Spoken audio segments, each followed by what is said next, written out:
నమస్తే, నేను Gangasani Sridhar, DSP anti corruption bureau Hyderabad. Actually మాకు 2 వారాల కింద ఒక ఫిర్యాదుదారుడు వచ్చాడు.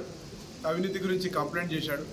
ఆమనగల్లు మండలంలో అతని దగ్గర ఉన్నటువంటి పాస్బుక్లో ఫీమేల్ పేరుని మేల్గా జెండర్ తప్పుగా పడ్డది.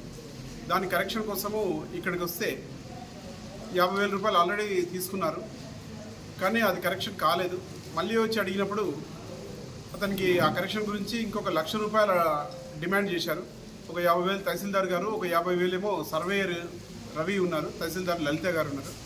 ఇద్దరు కూడా చెరి 50,000 ఇంకొక 1,00,000 రూపాయలు ఇవ్వమని డిమాండ్ చేశారు.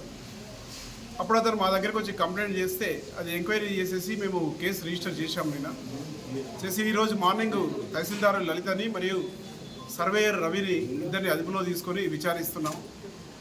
ఈ మొత్తం ప్రొసీడింగ్స్ అన్ని కంప్లీట్ అయ్యాక ఇక్కడ అరెస్ట్ చేస్తాము, ప్రొడ్యూస్ చేస్తాం కోర్టులో. ఏంటంటే ఎక్కడైనా ఎవరైనా లంచం డబ్బులు మిమ్మల్ని అడిగినప్పుడు 1064 ఈ నెంబర్ని గుర్తుపెట్టుకోండి. ఇది టోల్ ఫ్రీ నెంబర్, ఇది 24 అవర్స్ అవైలబుల్ ఉంటుంది. 1064కు ఎలాంటి కంప్లైంట్ వచ్చినా కూడా మేము తప్పనిసరిగా ఎంక్వైరీ చేసి చర్య తీసుకుంటాం.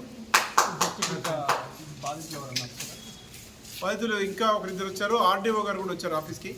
ఆర్డీఓ